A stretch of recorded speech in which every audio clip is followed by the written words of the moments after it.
ख्वाब वो नहीं जो आप रात को सोते हुए देखते हैं, बल्कि ख्वाब तो वो होते हैं जो आपको रात को सोने ना दें। तो dear students, introduction of the chapter की तरफ अगर चलें, मतलब थोड़ा सा जो पैराग्राफिंग इन्होंने की उसमें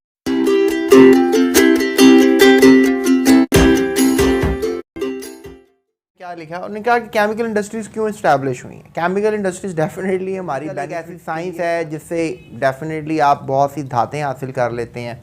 उन धातों से आप टूल्स बनाते हैं, मशीन्स बनाते हैं, और नो डाउट जो ये धातें हैं, मेटल्स हैं, अब इनकी जगह पॉलीमर्स ने ले ली हुई है, पॉलीमर्स ने इनकी जगह ले ली हुई है। लेकिन आप ये नहीं कह सकते कि जो पॉलीमर्स हैं ये धातों को रिप्लेस कर चुके हैं। नो डाउट रिप्लेस किया है, लेकिन आप इग्नोर धातों को नहीं कर सकते। You can not ignore metals because they are hard stuff, thick, long lasting life, और पता नहीं क्या क्या खूबियाँ मेटल्स की मौजूद हैं। लेकिन नो डाउट वक्त के साथ जिस तरह प्लास्टिक के टप होते हैं, जिस तरह घरों में आपकी छुरियों के प्लास्टिक के कवर होते हैं, तो इसके अलावा हमारे पास ये बटन्स पहले लोहे के आते थे, अब ये बटन सारे प्लास्टिक के आ रहे हैं।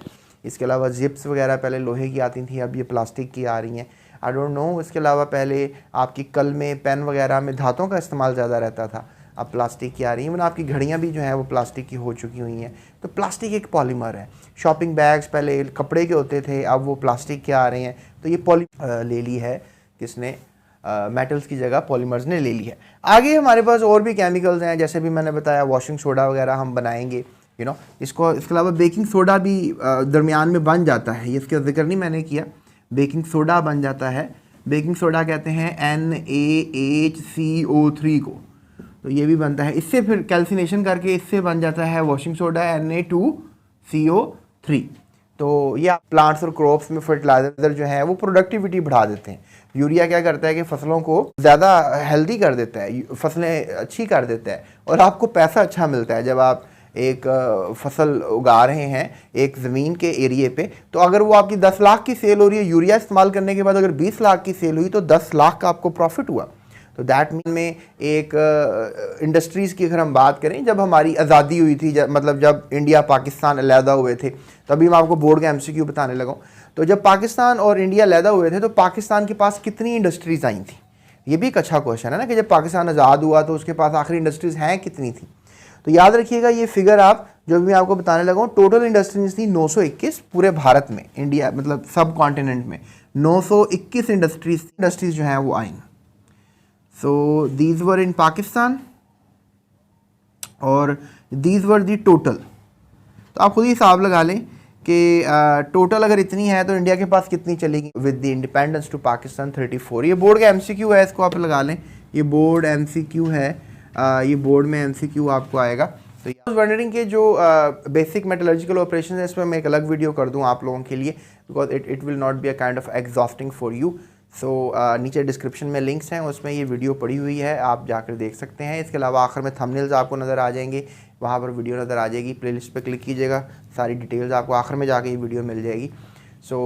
या इसके अलावा basic metallurgical operations YouTube search bar पे लिखें और स्पेस GSA के बच्चे जब चैप्टर शुरू करते हैं तो शुरू से ही थोड़ा सा वो एक बदजनी का शिकार रहते हैं, उन्हें समझ में नहीं आती आखिर ये केमिकल इंडस्ट्रीज चैप्टर है किस बारे में।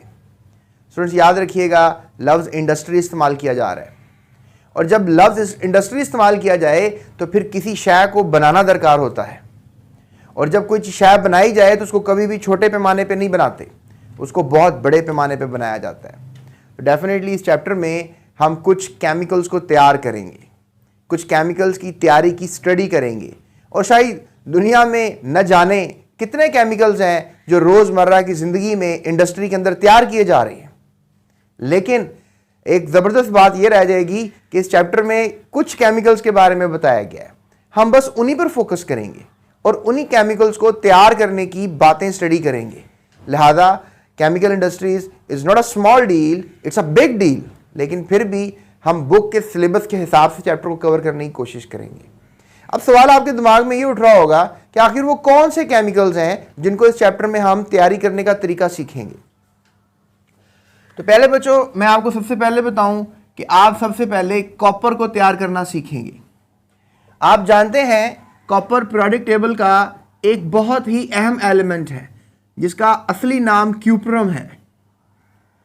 यह एलिमेंट ऐसा एलिमेंट है ये एलिमेंट ऐसा एलिमेंट है जो कि बेसिकली आपकी रोजमर्रा की जिंदगी में बहुत ज्यादा इस्तेमाल होता है। इसको आप मेटल कहते हैं और आपको पता है कि जो मेटल्स हैं वो कितने इंपॉर्टेंट होते हैं। जैसे फॉर एग्जांपल आपके घर का एक रगों की तरह का निज़ाम है, यानी कि आपके घर में तारें बिछी पड़ी हैं और आपके घर में उन तारों की वजह से आपके पूरे घर में बिजली आती है, जिसकी वजह से आपका पूरे घर का निज़ाम चलता है। आप छोड़ें घर को, आप किसी इंडस्ट्री की बात कर लें या आप किसी भी ऐसे बिल्डिंग की बात कर लें जो कि डेफिनेटली कोई ना कोई काम कर रही है, उसके अंदर बिजली की नहायत ज़रूरत पड़ती है। तो आपको पता होना चाहिए कि उनको वो बिजली का निज़ाम चलाने के लिए तारों की ज़रूरत पड़ेगी, और तारें बनाने के लिए साइंसदानों ने कॉपर का इस्तेमाल ज़्यादा रिकमेंड किया है। अब कॉपर ही क्यों इस्तेमाल किया जाता है तारों में?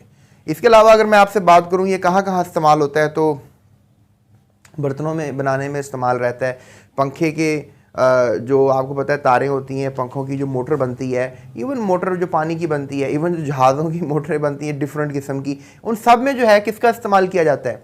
कॉपर का।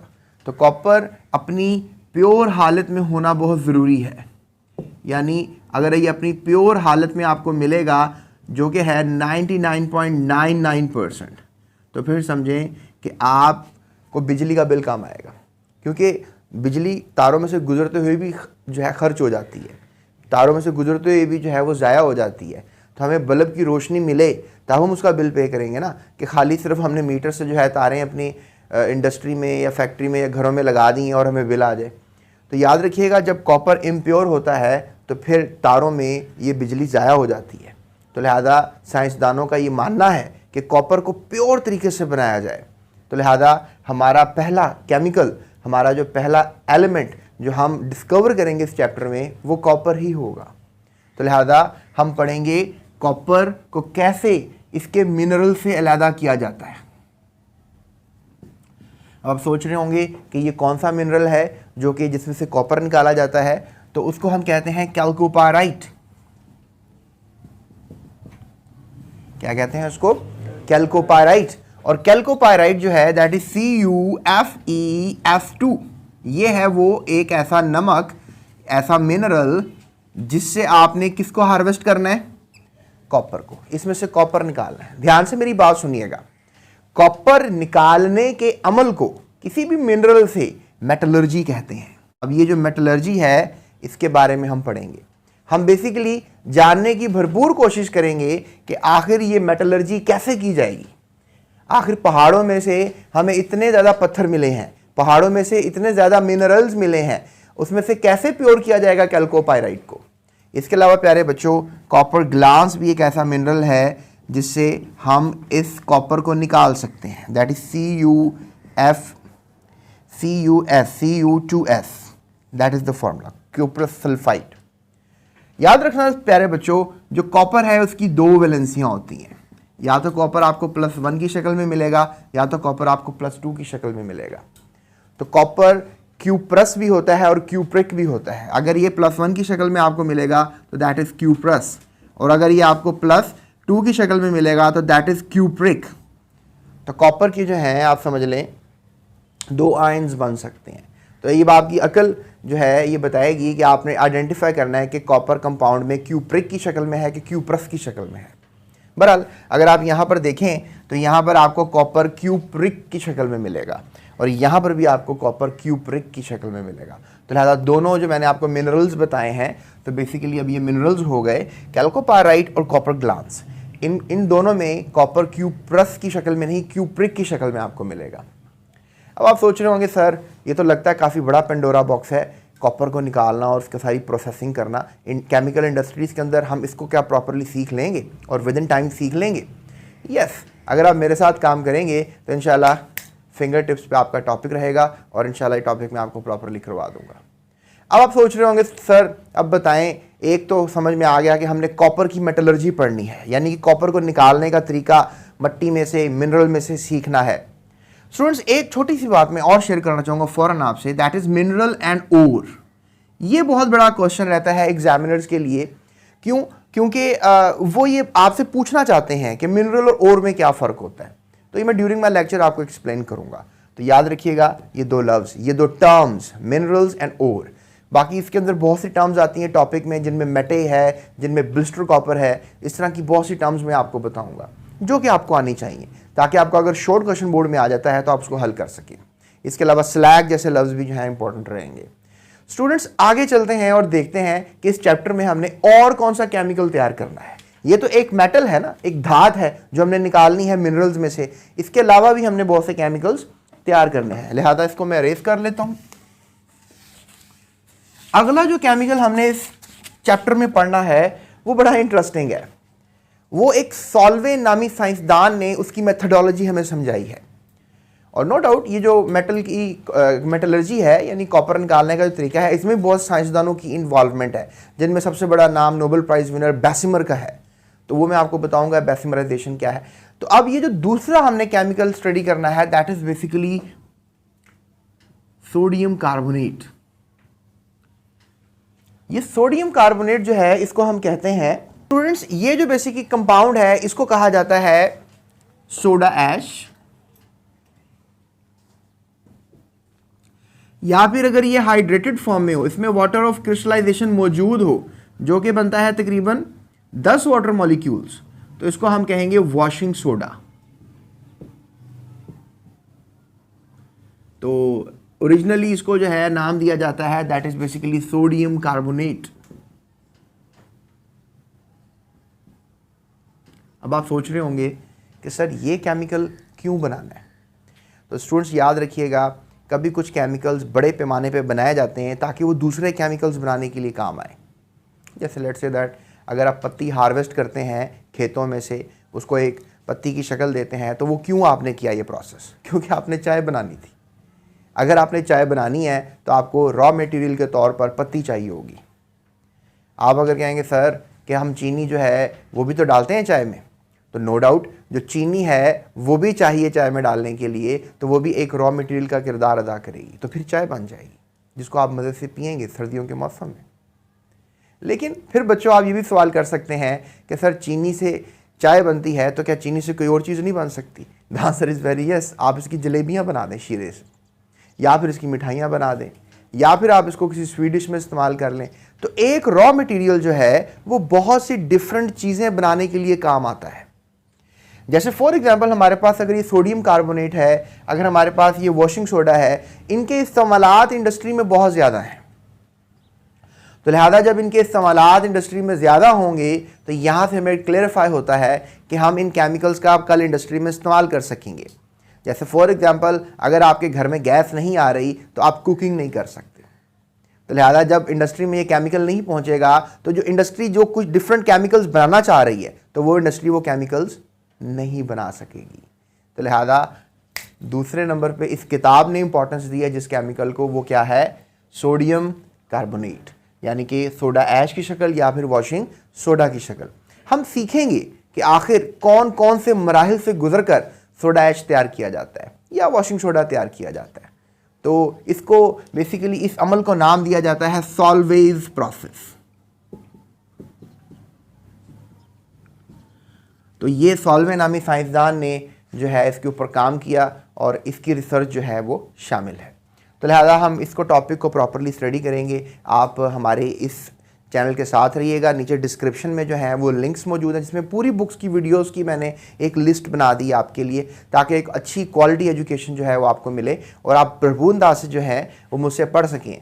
अब फिज़िकली तो हम आपस में बैठ कर पढ़ नहीं सकते, तो सोचा मैं ऑनलाइन आपकी खिदमत जो है वो आपको दूँ पढ़ाने की। और इसके अलावा नोट्स भी आपको डिस्क्रिप्शन में मिलेंगे। एक प्ले लिस्ट की डिस्क्रिप्शन होती है, वहाँ पर भी आपको नोट्स मिलेंगे। और इसके अलावा आपको वीडियो की डिस्क्रिप्शन में भी इंशाल्लाह मैं जल्द सारे काम कर दूंगा और आपको डिस्क्रिप्शन में नोट्स मिलेंगे जिनमें MCQ, short questions, long questions. अगर ये आप वीडियो सारी अच्छी तरह से देख लेंगे तो आप काबिल हो जाएंगे ताकि उन सवालों का आप हल निकाल सकें। चलें, अब आप सोच रहे होंगे कि सर पहला समझ में आ गया, आपने समझाया कि हमने कॉपर को स्टडी करना है केमिकल इंडस्ट्री में, हमने फिर उसके बाद सोडियम कार्बोनेट जैसे कंपाउंड्स को स्टडी करना है केमिकल इंडस्ट्रीज़ में। चलें सर तीसरे नंबर पर आएँ। तीसरा कौन सा कंपाउंड है जिस चैप्टर में आपने हमें पढ़ाना है और स्टडी करना है? तो मैं इसको रेस कर लेता हूँ। तो प्यारे बच्चों, जो तीसरा कंपाउंड है वो भी बहुत इंपॉर्टेंट है। दैट इज बेसिकली किसानों का दोस्त यूरिया। अब आप कहेंगे सर यूरिया का नाम तो सुना हुआ है।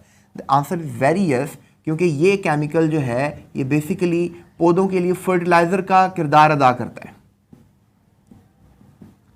इसका ये यूरिया का फॉर्मूला है, इसको आप ऐसे भी लिख सकते हैं NH2 whole twice.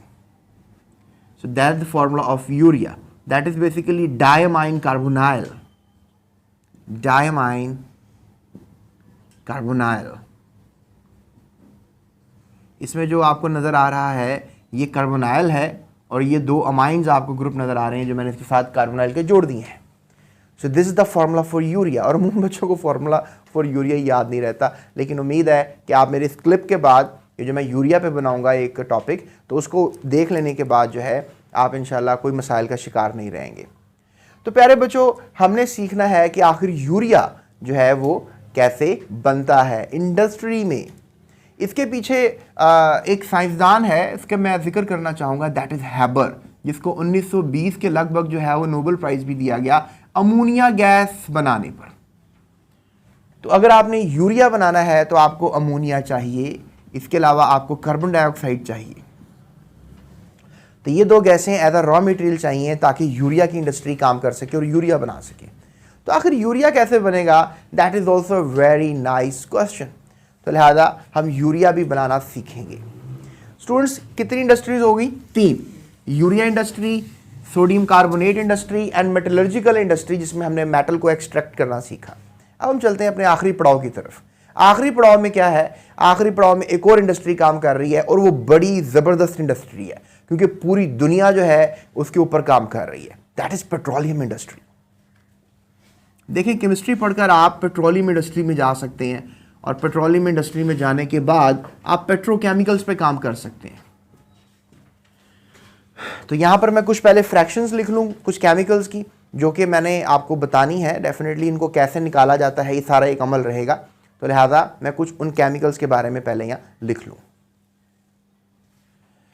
तो स्टूडेंट्स, ये वो केमिकल्स हैं जो कि आप पेट्रोलियम इंडस्ट्री से जो है वो अखज़ करते हैं, निकालते हैं, पेट्रोलियम इंडस्ट्री आपको देती है। सबसे बढ़कर मैं पेट्रोल का नाम लेना चाहूँगा और डीज़ल का नाम लेना चाहूँगा, क्योंकि हमारे पास जो डीज़ल ऑयल है और जो पेट्रोल है ये हमारी गाड़ियाँ चलाने में हेल्प करता है। इंजन के अंदर या तो पेट्रोल का इस्तेमाल किया जाता है या तो डीज़ल का किया जाता है। अब आप ये भी सोच रहे होंगे सर ये केमिकल्स कैसे बनाए जाते हैं, आखिर इनके रॉ मटेरियल्स कहाँ से आते हैं? तो आपने एक लफ्ज़ सुना होगा fossil fuel.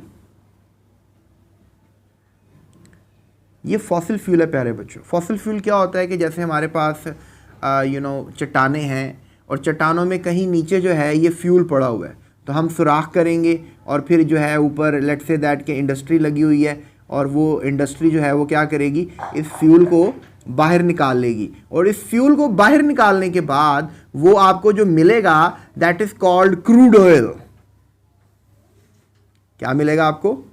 Crude oil basically क्या है? एक फॉसिल फ्यूल है। तो फिर ये फॉसिल फ्यूल आप कह लो कि इसको प्रोसेस किया जाएगा। इसमें मुख्तलिफ इंडस्ट्रीज बनी हुई हैं, पेट्रोलियम इंडस्ट्रीज बनी हुई हैं, उन्हें हम कहते हैं रिफाइनरीज। ठीक है, क्या बोल देते हैं उन्हें? रिफाइनरीज क्या करती हैं कि जैसे आपके पास एक मिक्सचर है, जैसे लेट्स से दैट आपका एक ब्रीफकेस है, उसमें बहुत से डिफरेंट कपड़े हैं, उसमें शर्ट्स हैं, पैंट्स हैं, टाइज हैं, उसमें आई डोंट नो आपके अंडरगारमेंट्स हैं, आई डोंट नो उसमें सॉक्स हैं और पता नहीं क्या क्या है, मिक्सचर है पूरे कपड़ों का। वो आप क्या करते हो, सब चीज़ें निकाल कर अलग-अलग कर लेते हो और जब आप उनको अलग कर लेते हो तो आप सॉक्सों की एक साइड पे अलग पल्टून बना देते हो, उसके अलावा पैंटों की अलग पल्टून बन जाती है और फिर इस तरह शर्टों की अलग जो है गैदरिंग हो जाती है। इन द सेम वे हमारे पास क्रूड ऑयल होता है जो निकलता है ज़मीन में से, उसे फॉसिल फ्यूल कहते हैं, उसमें पता नहीं क्या क्या होता है। इनको हम कहते हैं फ्रैक्शंस, यानी क्रूड ऑयल के अंदर क्या पड़ी हुई हैं? फ्रैक्शंस। इनको हम कहते हैं फ्रैक्शंस को हिस्से। ठीक है, तो इन हिस्सों को हमने अलग करना होता है और इस अमल को हम कहते हैं डिस्टिलेशन, फ्रैक्शनल डिस्टिलेशन। तो मैंने आपको ऑर्गेनिक केमिस्ट्री में एक लफ्ज़ पढ़ाया था,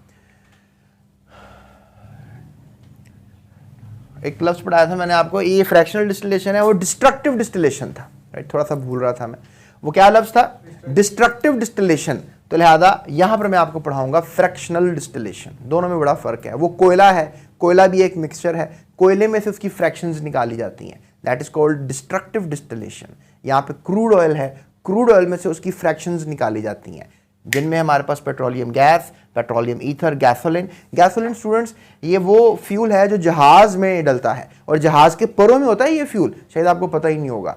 जो जहाज़ का फ्यूल होता है उसके परों में होता है, तो लिहाजा गैसोलिन के परों में डलता है। कैरोसिन ऑयल मिट्टी का तेल है और जो कि इस्तेमाल होता है बहुत जगह पे, इवन जो स्पेस पे रॉकेट्स जाते हैं उसमें मिट्टी का तेल डलता है, जेट फ्यूल है ये। इसके अलावा डीजल ऑयल आपको जैसे पता है, इसके अलावा फ्यूल ऑयल भी होता है। स्टूडेंट्स देखो, एक अगर मिक्सचर है, let's say that crude oil, इसमें सब चीज़ें निकल गई, लेट्स से दैट हमने कोई तरीका इख्तियार किया, सब चीज़ें निकाल दी, लेकिन पीछे फिर भी कुछ ना कुछ बचेगा, that is called residual oil.